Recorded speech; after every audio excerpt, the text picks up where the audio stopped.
Hi ಎಲ್ರಿಗೂ ನಮಸ್ಕಾರ. Welcome back to Rajanandini Kannada vlogs. ಇದು ವರಮಹಾಲಕ್ಷ್ಮಿ ಹಬ್ಬದ ವ್ಲಾಗ್ ಆಗಿರುತ್ತೆ. ಬೆಳಗಿನ ಜಾವ 5 ಗಂಟೆಗೆ ಎದ್ದು ಸ್ನಾನ ಎಲ್ಲ ಮಾಡಿ ಬಾಗಿಲೆಲ್ಲ ಒರೆಸಿ ರಂಗೋಲಿ ಎಲ್ಲ ಬಿಡಿಸಿ ಹೊಸ್ಲಿಗೆಲ್ಲ ಅರಿಶಿನ ಕುಂಕುಮ ಎಲ್ಲ ಇಟ್ಟು ದೇವ್ರ ಪೂಜೆ ಮಾಡ್ತಾಯಿದ್ದೀನಿ. ಫಸ್ಟು ನಾನು ದೇವ್ರ ಮನೇಲಿ ಪೂಜೆನ ಮಾಡ್ಕೋತಾ ಇದ್ದೀನಿ. ನಾವು ಯಾವುದೇ ಹಬ್ಬ ಮಾಡೋದಕ್ಕೆ ಮುಂಚೆ ನಮ್ಮ ಮನೆ ದೇವರಿಗೆ, ಗ್ರಾಮ ದೇವತೆಗೆ, ನಾವು ಇಷ್ಟಪಡೋ ಗುರುಗಳಿಗೆ ಫಸ್ಟು ಅವ್ರಿಗೆ ಪೂಜೆ ಮಾಡಿ ಅವ್ರಿಗೆ ನೈವೇದ್ಯ ತೋರಿಸಿ ಅವ್ರ ಆಶೀರ್ವಾದ ಪಡೆದು ನಾವು ಹಬ್ಬ ಮಾಡಬೇಕಾಗತ್ತೆ. ಹಬ್ಬದ ಹಿಂದಿನ ದಿನವೇ ದೇವ್ರ ಸಾಮಾನೆಲ್ಲ ನೀಟಾಗಿ ಜೋಡಿಸಿಟ್ಕೊಂಡಿದ್ದೆ. ಬೆಳಗ್ಗೆ ಎದ್ದು ಹೂವು ಹಾಕಿ ದೇವ್ರ ಪೂಜೆನ ಬೇಗ ಮಾಡ್ಕೊಳ್ಳೋದಕ್ಕೆ ಸರಿ ಹೋಯಿತು.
ನಾವು ಯಾವಾಗಲೂ ಮನೆ ದೇವರು, ಗ್ರಾಮ ದೇವತೆ ಹೆಸರು ಹೇಳಿ ಪೂಜೆ ಮಾಡಿ ಆಮೇಲೆ ಬೇರೆ ದೇವರುಗಳ ಪೂಜೆನ ಮಾಡಬೇಕು.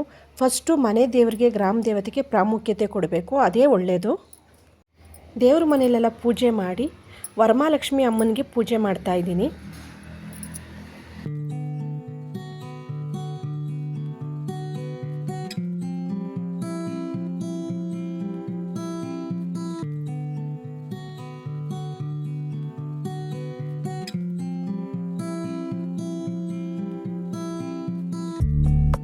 ದೇವರ ನೈವೇದ್ಯಕ್ಕೆ ಅಂತ ಒಬ್ಬಟ್ಟು, ಚಿತ್ರಾನ್ನ, 1 ಗ್ಲಾಸ್ ಹಾಲಿಟ್ಟು ಪೂಜೆ ಮಾಡ್ಕೋತಾ ಇದ್ದೀನಿ.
ಈ ರೀತಿ ಸಿಂಪಲ್ಲಾಗಿ ದೇವ್ರ ಮುಂದೆ ಡೆಕೋರೇಷನ್ ಮಾಡಿಕೊಂಡಿದ್ದೆ.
ಕೊನೆಯಲ್ಲಿ ಮಹಾಮಂಗಳಾರತಿಯಾಗಿ ಪಂಚಾರತಿ ಮಾಡ್ತಾ ಇದ್ದೀನಿ.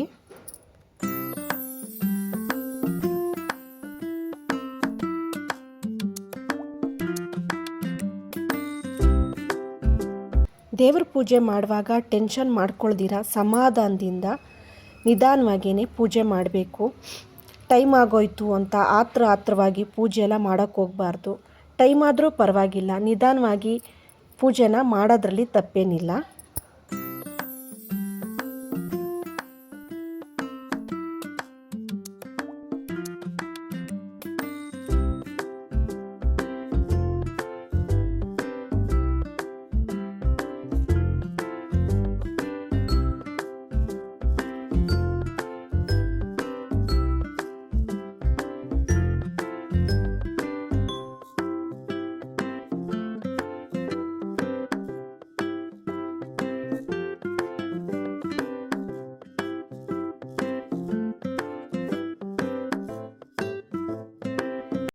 ದೇವ್ರ ಪೂಜೆ ಎಲ್ಲ ಮಾಡಾದಮೇಲೆ ಕೊನೆಯಲ್ಲಿ ನಾವು ದೇವ್ರ ಪೂಜೆ ಮಾಡುವಾಗ ಗೊತ್ತಿದ್ದೋ ಗೊತ್ತಿಲ್ಲದೇನೋ ಏನಾದರೂ ತಪ್ಪು ಮಾಡಿದರೆ ದೇವರ ಹತ್ರ ಕ್ಷಮೆನ ಕೇಳಿಕೊಂಡು ಅಕ್ಷತೆನ ಹಾಕ್ತಾಯಿದ್ದೀನಿ.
ದೇವರಿಗೆ ಪಂಚಾಮೃತ ಅಭಿಷೇಕನ ಮಾಡ್ಕೋತಾ ಇದ್ದೀನಿ. ಫಸ್ಟು ನೀರು, ಹಾಲು, ಮೊಸರು, ಜೇನುತುಪ್ಪ, ತುಪ್ಪ, ಸಕ್ಕರೆ, ಬಾಳೆಹಣ್ಣು ಇಷ್ಟನ್ನು ಹಾಕ್ಕೊಂಡು ಪಂಚಾಮೃತ ಅಭಿಷೇಕನ ಮಾಡಿಕೊಂಡೆ.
ಇಷ್ಟೆಲ್ಲ ಪೂಜೆ ಮಾಡ್ಕೊಳ್ಳೋಷ್ಟೊತ್ತಿಗೆ 8 ಗಂಟೆ ಆಗಿತ್ತು.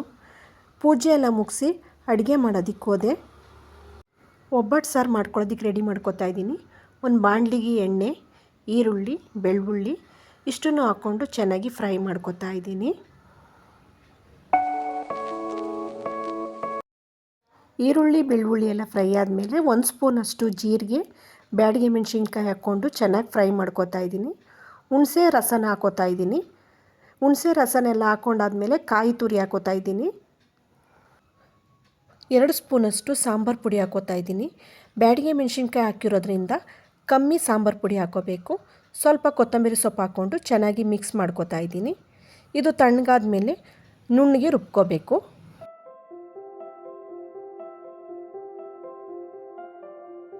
ಒಗ್ಗರಣೆಗೆ ಬಾಣಲಿ ಇಟ್ಕೊಂಡು ಎಣ್ಣೆ, ಸಾಸಿವೆ, ಬೆಳ್ಳುಳ್ಳಿ, ಈರುಳ್ಳಿ, ಬ್ಯಾಡಗಿ ಮೆಣಸಿನ್ಕಾಯಿ, ಕರಿಬೇವು ಇಷ್ಟನ್ನು ಹಾಕ್ಕೊಂಡು ಫ್ರೈ ಮಾಡ್ಕೋತಾ ಇದ್ದೀನಿ.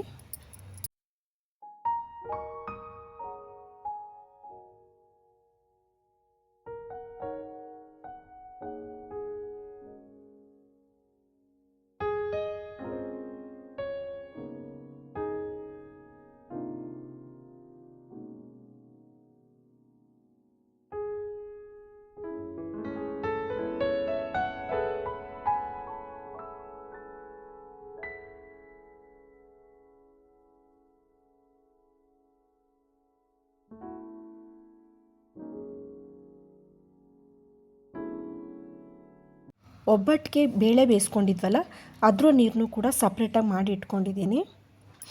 ಒಂದು ಪಾತ್ರೆಯಲ್ಲಿ ನಾವೇನು ರುಬ್ಕೊಂಡಿದ್ವಿ ನೋಡಿ ಮಸಾಲೆನ ಅದನ್ನು ಹಾಕೋತಾ ಇದ್ದೀನಿ. ಬೇಳೆ ಬೇಯಿಸಿಟ್ಕೊಂಡಿರೋ ನೀರೇನಿತ್ತು ಅದನ್ನು ಕೂಡ ಸೇರಿಸ್ಕೊತಾ ಇದ್ದೀನಿ. ಸಾಂಬಾರು ನಮ್ಗೆ ಎಷ್ಟು ಬೇಕೋ ಅಷ್ಟು ನೋಡಿಕೊಂಡು ಹೆಚ್ಚಿಸ್ಕೋಬೇಕು. ಸಾಂಬಾರಿಗೆ ಒಬ್ಬಟ್ಟಿನ ಹೂರಣನ ಹಾಕೋತಾ ಇದ್ದೀನಿ. ನಮಗೆ ಎಷ್ಟು ಸಾಂಬಾರು ಸ್ವೀಟ್ ಬೇಕು ನೋಡಿಕೊಂಡು ಅಷ್ಟು ಹೂರಣನ ಹಾಕೋಬೇಕು. ರುಚಿಗೆ ತಕ್ಕಷ್ಟು ಉಪ್ಪು ಹಾಕಿ ಚೆನ್ನಾಗಿ ಮಿಕ್ಸ್ ಮಾಡ್ತಾಯಿದ್ದೀನಿ. ಸಾಂಬಾರೆಲ್ಲ ಚೆನ್ನಾಗಿ ಕುದೀತಾ ಇರುವಾಗ ಒಗ್ಗರಣೆ ಏನು ಹಾಕ್ಕೊಂಡಿದ್ದೆ ಅದನ್ನು ಕೂಡ ಸೇರಿಸ್ಕೊತಾ ಇದ್ದೀನಿ.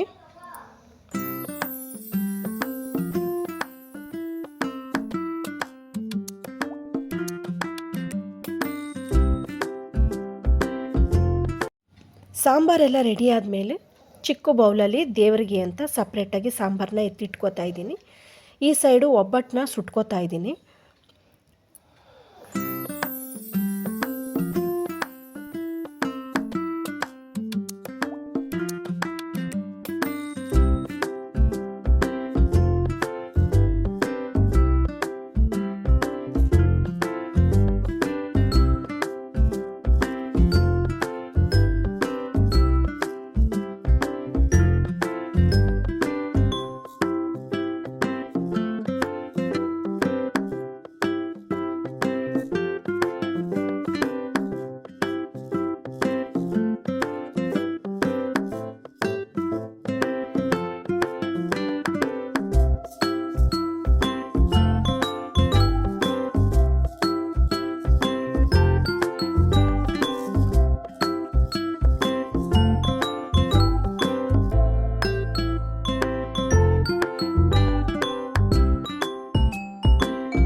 ಹೆಸರುಬೇಳೆ ರೆಡಿ ಮಾಡ್ಕೊತಾ ಇದ್ದೀನಿ.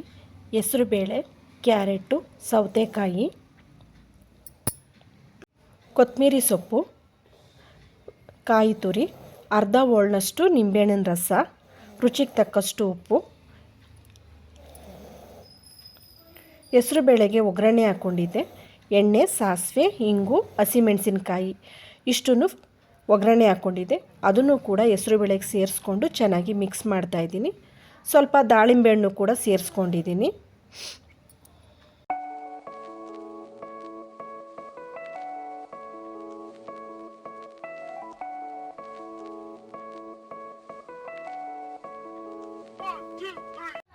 ದೇವರ ನೈವೇದ್ಯಕ್ಕೆ ಅಂತ ಸಪ್ರೇಟಾಗಿ ಎತ್ತಿಟ್ಟಿದ್ದೀನಿ.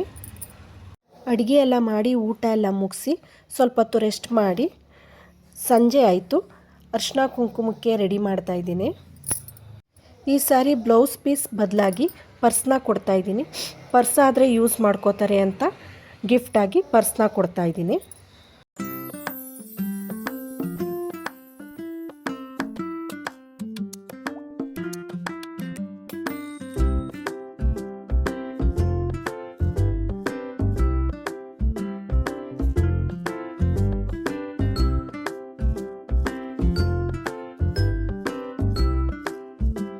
ತಾಂಬೂಲದ ಬ್ಯಾಗ್ನೆಲ್ಲ ರೆಡಿ ಮಾಡಿಟ್ಟು ಮುಖ ಕೈಕಾಲು ತೊಳ್ಕೊಂಡು ಬೇರೆ ಸ್ಯಾರಿ ಹಾಕ್ಕೊಂಡು ಪೂಜೆ ಮಾಡ್ತಾಯಿದ್ದೀನಿ.